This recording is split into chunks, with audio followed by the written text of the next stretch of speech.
Good. What's the order? She told you like a minute ago. I was worrying about Audacity when she was saying. All right, it goes Anais, Rami, Gerald, and then I'll go into summarizing the story. Also, we didn't record that entire discussion, so I guess I'm just not going to use it. No, there you go. Yes. Yeah. Probably for the best. No, I think. It's not a political podcast. Uh-oh. Okay. No. We're live. This is Literary Roadhouse. One short story once a week. I'm Anais. I'm Remy. And I'm Gerald. And this week we're discussing Silver Blaze by Sir Arthur Conan Doyle. It's a Sherlock Holmes story. And spoiler alert, if you don't want this mystery solved for you, go read the story, then come back.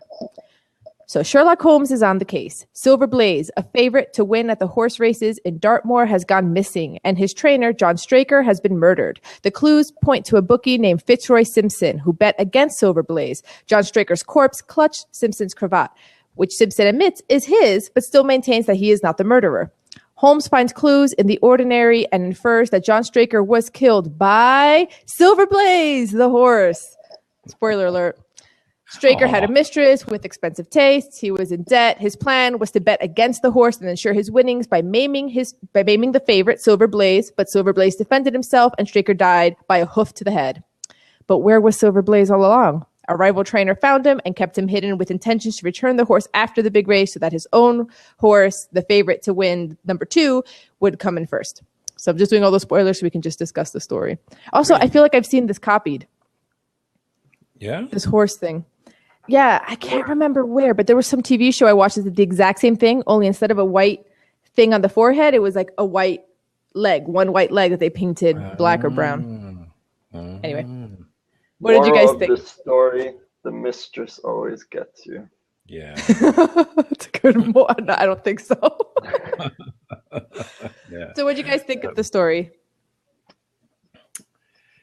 Sherlock Holmes. Can't go wrong. Yeah. It was good. I quite enjoyed it. It was it's good. It's great mystery, and it's there's so many red herrings. It's a real classic mystery, isn't it? Yeah, I'd actually never read any Sherlock Holmes, so I went into it kind of so I always thought the reason I never read Sherlock Holmes because I was afraid it would be boring. I'm like, oh, the perfect guy who never fails. Like I thought it was like an old school like Detective Mary Sue. I was wrong though, because he's a little bit of a cad, like, he's a little bit of a prankster. He does kind of his own thing. He likes to pull the wool over on people and manipulate the chessboard. I mean, yeah, he figures everything out. That's his thing, but he's supposed to be a legendary detective. And at the end of it, I applauded. I was like, well done, Really? Sir Arthur Conan Doyle. Because I was like really impressed, like how he wove everything in seamlessly. And at no point did I feel like it was like, oh, this is clue number 1. Oh, this is clue number 2. But sometimes I would see, okay, this is a clue, but I have no idea how. Like when Sherlock Holmes like looks at the sheep and goes, heh heh. Yeah, exactly. What's with the sheep? Yeah, that's right. It's very clever, and it's I think it's really good to very clever to put a whole sort of mystery story in 10,000 words. It's there's enough information there, but there's not too much. I thought that was very, very good. Mm-hmm. Yeah, I was talking about this story actually with one of my friends, and I was bringing up the point that for someone to be able to really write this story, they just have to have knowledge about so many things. Like the point about being able to injure a horse subcutaneously by just like nicking its Achilles and no blood will run out. And just, it's very, very masterful, and it shows the genius or brilliance behind Sir Arthur Conan Doyle. And I also looked up that he ranked Silver Blaze as his 13th favorite story, Sherlock Holmes story. Wow. Yeah, because he didn't have Wikipedia then or anything, did he? He must have looked all this stuff up in books and things. Or through experience or something. Yeah, maybe. But it's the stories that he wrote cover such a wide range of subjects and topics. Yeah. Very, very clever. I was really impressed also with, so initially in the beginning, there was a lot of names thrown at me, and I'm like, oh, this is going to be one of those stories where like you can't remember who is who or where is what or what happened when. But as the story went on, it was actually really easy for me to picture like where this village is in relation to that village, who's who and who's motivated by what. And I thought that was really well done. And I think it's part of my applause. My applause was on one level, like it was really clever how he set up the clues. You didn't see them coming. There was a lot of red herrings that didn't feel like this is an obvious red herring. Like at no point did I feel like anything was too heavily signaled or not signaled enough. Because sometimes in a mystery, when you get to the end and it's like it was the butler, you're like, nobody would ever have gotten that, and then you're frustrated. You feel like you didn't have a chance because the author was too coy. But this one didn't feel too coy. It felt just perfect. So I think that there was a little bit of like just like respect for how well done the clues were set up. Yeah. I it was, think so. And I don't know how anyone can imitate this. Like, who else does this well? And there's a few, but yeah. So I think sort of people like Agatha Christie and people like that, they've got this knack of providing this information and all these sort of real clues and not real clues, and at the end, I mean, if you read a book on, if you read a writing tutorial. What am I talking about? I don't know. Book about writing mysteries. Then this is what they say. They say that you have to be able to. The reader has to be able to say, "Aha! Yes, I should have seen that, and I should have understood that, and picked out the real clues from the red herrings." Yeah, because for me, up until the very end, I had no idea that it was going to be the horse, because Sherlock Holmes was alone with the horse's owner in the room with the horse, and then he said, well, the murder is in the room. So immediately I thought, okay, so the owner's the one who killed the trainer for whatever reason. And then he was like, no, actually it was the horse. I was like, wow. It's so clever. Yeah. And it's so logical as well. When you look back on it, you think, of course, you're in a dark moor, there's no lights. You light a candle, the horse is going to be frightened. It all makes perfect sense. And even the clue about the jacket, that he gathered that the jacket was placed on the branch because that night it wasn't windy, so it wasn't like it just flew. Yeah, and just that little question that he asks the wife, Straker's wife, like, "Oh, didn't I see you in London?" And like the way that he plays all of that, and you're like, and he's doing something, but you can't figure out what it is. And I think the other thing that surprised me was Sherlock Holmes's character. He was a lot less stuffy than I thought he would be. Like, he was somebody that you feel like he's clever. He's he's pretty witty. He's a little playful, a little bit of a prankster. He has like a slight prankster side to him. Like, he likes ruffling the feathers of the horse's owner just because he doesn't like the guy, basically. It's funny. But yet the voice didn't lose. Cutting out.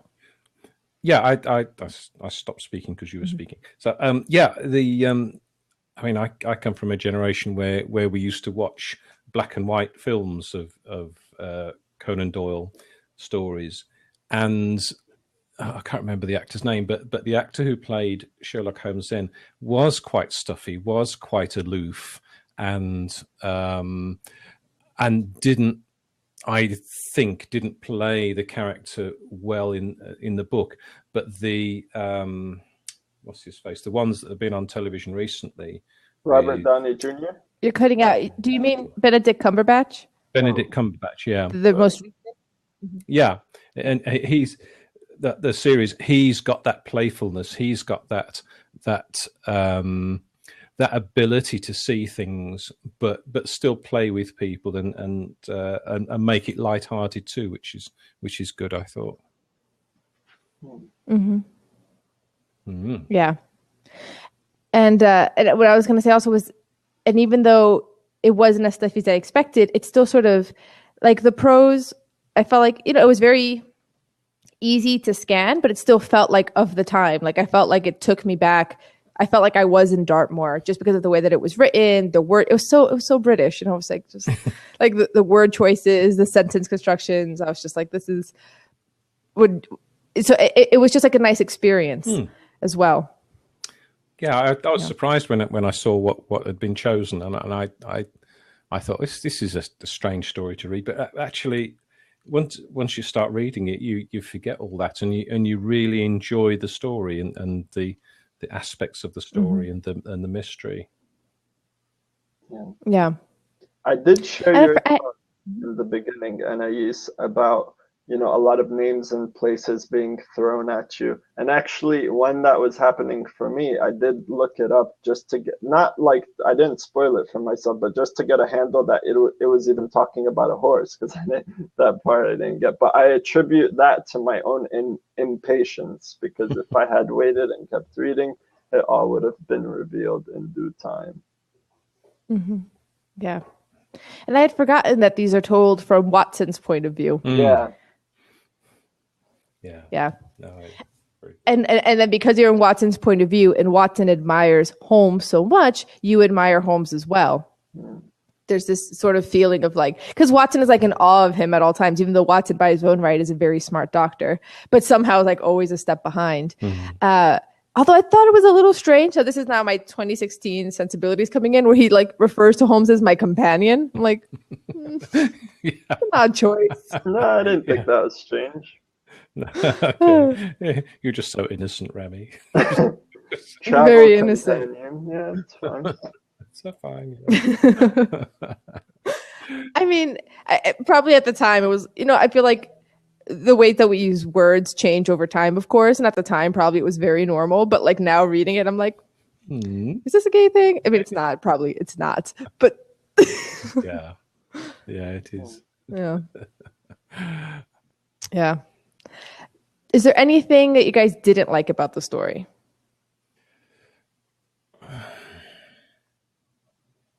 I just mentioned mine in the beginning, but that was it.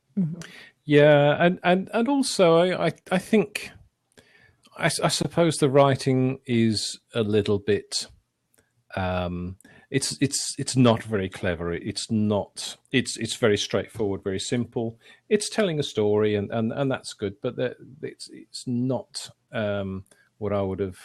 It's very plain writing. Mm-hmm.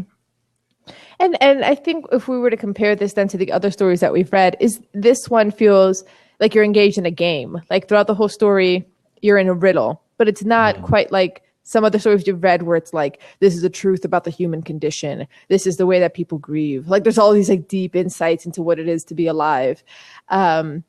Whereas this one, it's just like, we're going to play this really fun game together. And here's this guy who's like really good at it. So in a way, it almost feels a little bit more like that's what makes it feel genre, but it's so good that it just becomes a classic because it's a game that everyone can enjoy. So there's almost like a meta commentary on what it is to be human, is to enjoy this kind of thing. Like, why do people love mysteries? Why do we love riddles when they're so good? Because I applauded at the end. Yeah. Yeah, I think so. I think you don't have to invest too much of your intellect to do the reading. All your intellect is working on the mystery and trying to puzzle it out along with Holmes, and you're like Watson. You know that you're sort of trotting along behind, saying, "But why is that? Why did you say that? And why are you looking at that?" And you just because we're all Watson at heart, aren't we? Really. Yeah, and that's a point that Gabriel just made in the comments. He says, Watson is a wonderful point of view. He's less clever than Holmes, so he fails to see the things that Doyle wants the reader to fail to see. So Watson is the everyman. He's all of us, except we're not all doctors. Yeah, that's true. Very true. Yeah. Very true. Yeah.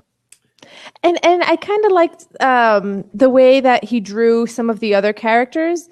They didn't always feel like, oh, this is just a trope. Like the investigator in Dartmoor that they go to see, he wasn't some like hapless local rookie cop who doesn't understand anything. Like by the time Holmes gets there, all the legwork that needs to be done has been done. Like he's still an efficient investigator. And I think the fact that it's not like Holmes is rescuing the investigation from people who are incompetent. There's competent people, but still you need Holmes. Like I thought that was well. Yeah, I think so. You aren't. He doesn't fall into the trap of making them cliches and bumbling and they try their best, and they do a reasonable job, but obviously not as good a job as Holmes can do. And they all know that. Yeah, that's true. Yeah, because they brought him in just for this. Remember, the owner is like the first day, because Holmes hasn't necessarily Holmes solves it the first day, but he won't reveal it because he's sort of protecting the other guy, the other trainer, a little bit. And the owner's like, "Oh, this is the great Holmes. He's already leaving. He's going back to London." Like, he's a little sassy about it. Yeah. But he goes back for a reason, right? It's to confirm the whole thing with the mistress. Yeah, and go to the milliner and show the photograph of the dead man. So yeah, he's done. He's solved it. So that's just the icing on the cake, isn't it? Yeah, and words like milliner. I had to look up the type of knife that Straker was using. What was the word? I need to look it up because we don't use that word anymore, really. Kind of like it was like a scalpel kind of thing. But they don't say scalpel. What did they say? They don't say scalpel. It's where is it? Where he talks about I don't know if I'm gonna find it real quick. This is the problem with root pipe. Nope. No. Yeah, I can't find it. But he talks about the kind of knife. Oh, this is the cataract. A cataract knife. Cataract knife. Yeah, there it is. Cataract knife. Yeah. So I presume that's. I've never heard that. I presume it's for operating on cataract. For eyes. Yeah. That's why it's very. Do we still do it that way? I guess. I'm pretty sure they have more advanced surgical instruments, but it probably just amounts. It's lasers now, I think. Yeah. No, not cataracts. No, I don't think. I don't know. Yeah. But yeah. But just knowing all of that as well, all the stuff you had to look up. Oh yeah. Yeah. Very good. Yeah. Well, something else regarding the language specifically, and maybe it is a reflection of the writing at the time, but there were some kind of odd phrases where he says, then stretching himself upon his face and leaning his chin upon his hands, he made a careful study of the trampled mud in front of him. So what does it mean to stretch yourself upon your face? Try to visualize that one. No, I can't even guess. I sort of pictured this expression, like this, but I don't know if that's what he meant. Maya says to lay on your stomach. That's not stretching. To stretch yourself upon your face is to lay on your stomach. So Holmes laid down in the mud, or really? On the grass, I guess. I pictured this. Yeah. Yeah. That's strange. Because you're not really on your face. Yeah, but Maya used to read all the classics when she was young. She always talks about that. So she learned from this period already. I feel like if somebody in 2016 wrote that, you would assume this is a kink thing. You're like, wait, because it's so particular. Just like the way that language changes is really interesting. I've missed this podcast. Is this still rated clean? Yeah, I think so. I hope so. It is. Yeah. No, Maya says no. Yeah, I'm gonna go with yes. Because kids need to ask to understand what I just said. Okay. Yeah. So one of the issues with this story is because it's not exploring. It's not very deep, right? It's not an iceberg type story, and it's not. Then it's sort of like, well, once you've gotten through the clues, once you've figured out the riddle, what more do you talk about? We've talked about the prose. We've talked about, the characters, the point of view from Watson. But right? It doesn't have that sort of meat, and yet we still enjoy, at least I enjoyed it as much as any of the other stories that have more meat, which takes me back to that question I was asking of like, why do we like mysteries? Like, why do we like puzzling through mysteries? This is a thing that he tapped into. That's a good question. Do you have any? They are. I mean, even now they're still very popular. You know, it's the suspense, maybe. Yeah, crime's one of the biggest selling genres, especially here in the UK. I think I saw bigger than romance. So, yeah, people like a mystery. People like to see people solving mysteries. But yeah. This iceberg thing. Yeah, it is kind of strange that we're reading a story from a point of view of a literary podcast. So we're looking for, you know, depth of writing and symbolism and all this sort of stuff, and yet there's none of that here. It's just exposition, straight exposition, da da da da da da, and yet we all enjoyed it, which is, I suppose it's a different kind of story, and it's almost like a palate cleanser, isn't it? Really, it's just a straightforward, simple story, and it's you know, none the worse for that. You know, oh, did you just have a blackout, Rabbi? Yeah, no, not a blackout, but I'm in a room again that's motion sensor. Motion detector. I wonder what you're doing. I think he's in a library. No, not this time. He won't tell us where he is because he's so CIA. On location. End of conversation. I cannot disclose. Yeah. You know, I was talking with a friend recently about what books we're reading. And so we're reading for the monthly book club, we're reading Toni Morrison's God Help the Child. But all of the reviews of it said you really need to read her back catalogs. I'm like, okay, so I'm also going to read Beloved. And like reading these stories, they're so good, but they're so exhausting as well, emotionally exhausting and numbing. And you're just like, this is just... So then this friend was like, you should read this vampire book called The Strain. I'm like, that sounds amazing. The Strain is definitely what I need after 2 back-to-back Morrisons. Not because I don't like Morrison. It's so good, but it's just... I remember partway through Infinite Jest, I took a break to read 50 Shades of Grey to just like reset, like oh dear, popcorn, steady on, and then went back to Infinite Jest. So I think there's some of that here. So we're used to talking about stories that are a lot heavier and a bit numbing, but this is still a lot of fun. It's like a break, palate cleanser, as you said.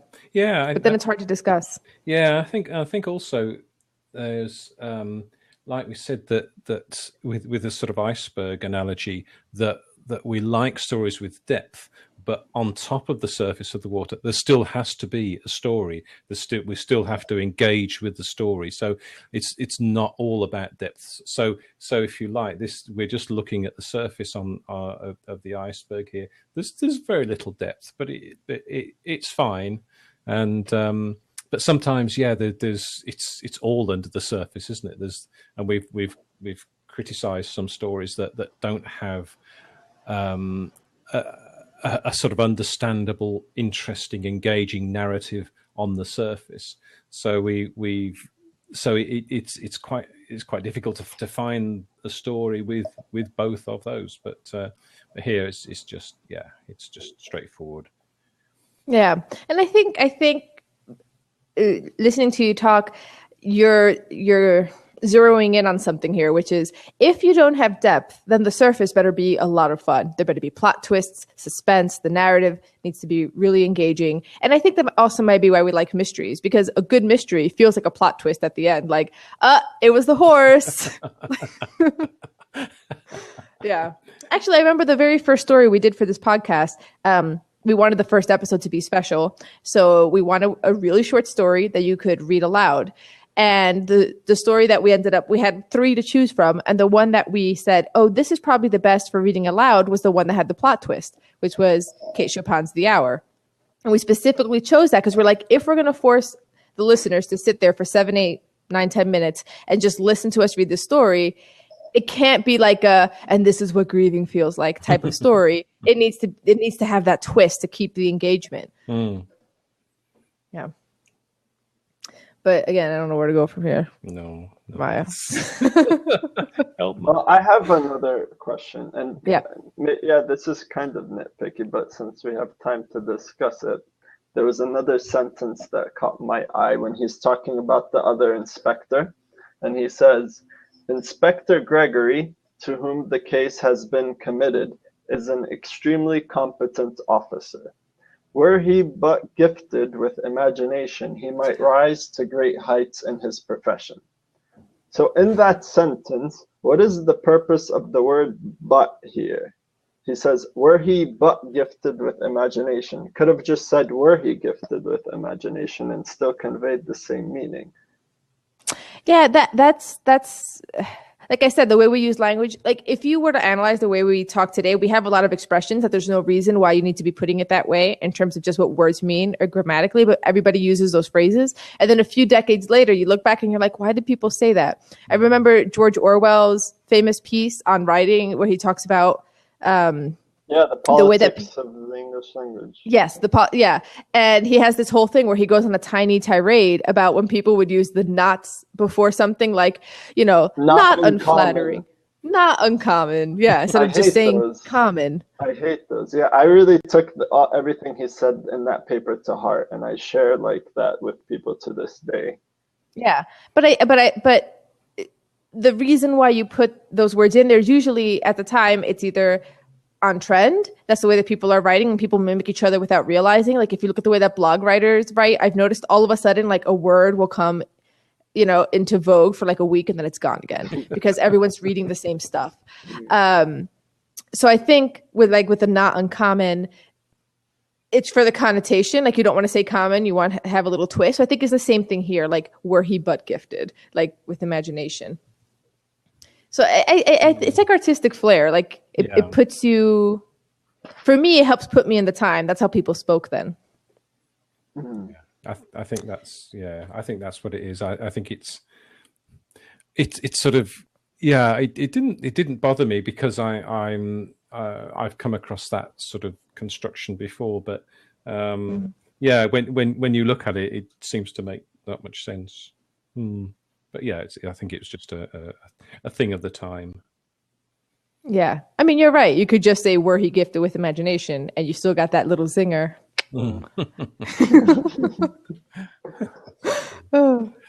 Yeah. Old school zingers can be pretty good. I recently rewatched my favorite movie, The Last of the Mohicans. And when Cora's turning down Duncan, she's like, you're a man of few admirable qualities. But taken as a whole, I was wrong to think so highly of you. I'm like, burn. Thing. Very good.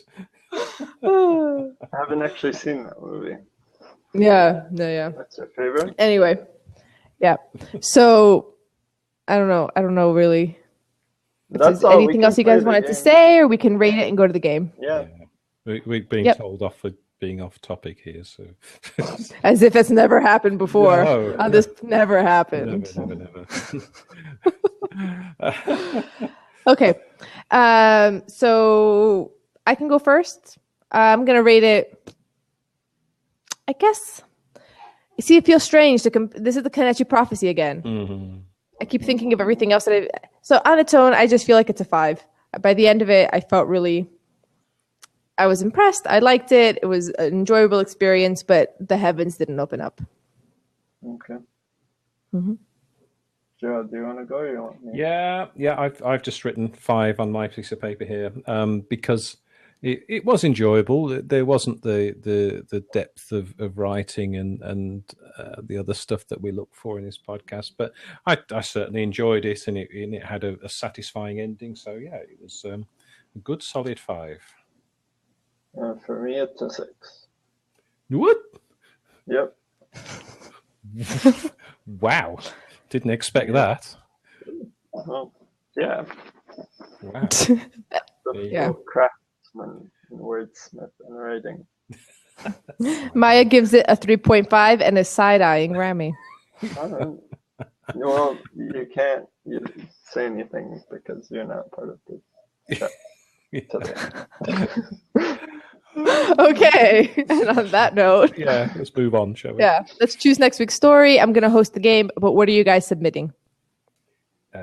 I've gone back to Carve magazine again. A Soldier's Final Draft by A Soldier's Final Draft by Dan Caulfield. Interesting title. Mine is one I submitted before. It's called The Looking Glass by Anton Chekhov. Okay. So I found this Sherlock Holmes quiz online on Goodreads by Otis Chandler. Wow. Probably doesn't listen to this podcast, but if you did, you got the credit. Wow. Okay. It was a lot longer. I just picked 6 questions. Rami, I should probably take... Who wants to take score? I didn't keep anything to take score. Here, I got it right here. Okay, Rami, you're first. Sure. What's the topic? Sherlock Holmes. Sherlock Holmes. Oh, okay, great. Yep. And it's multiple choice. Fantastic. So, what is Sherlock Holmes' brother's name? Is it Miles, Mycroft, Watson, Bancroft? Say the choices again. Miles, Mycroft, Watson, Bancroft.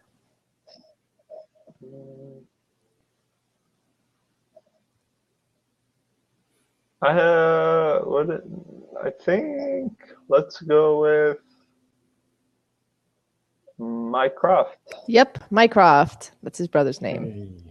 Yay. Okay, Gerald.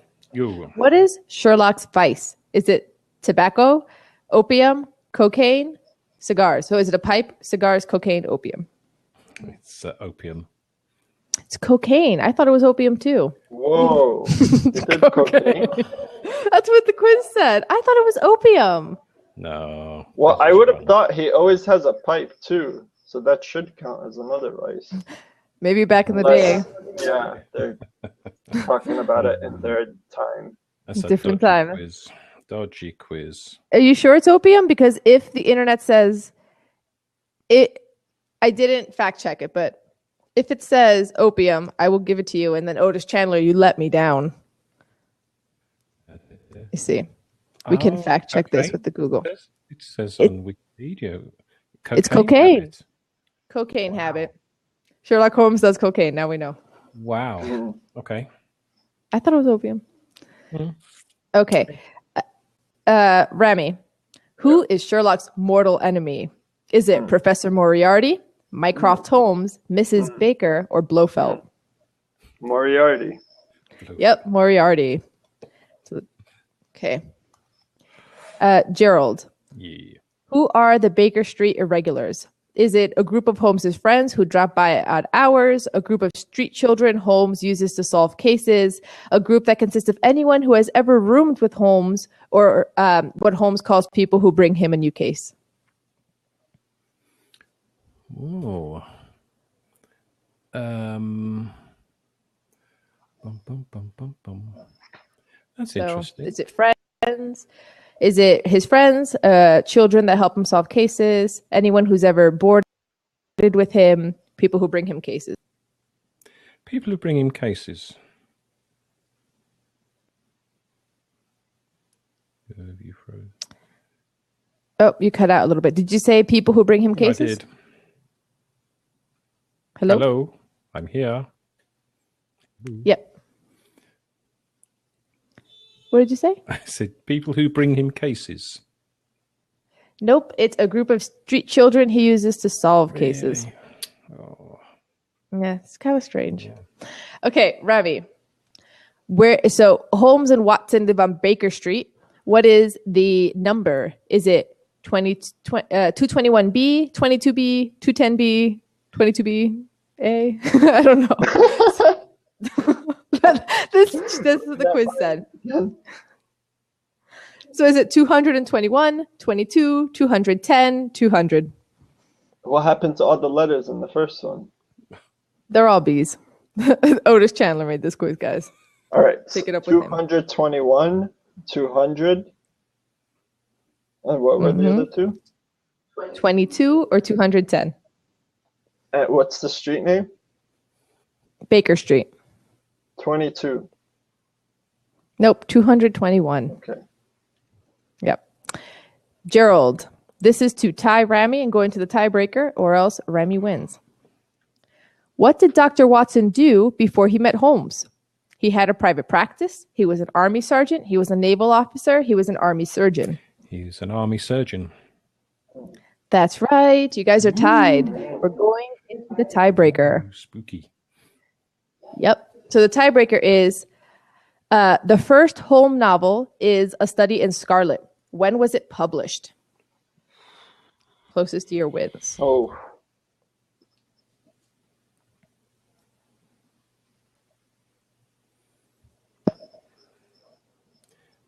Uh, 1921. I don't know.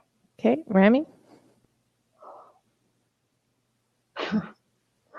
Wait, he was in the 20th century.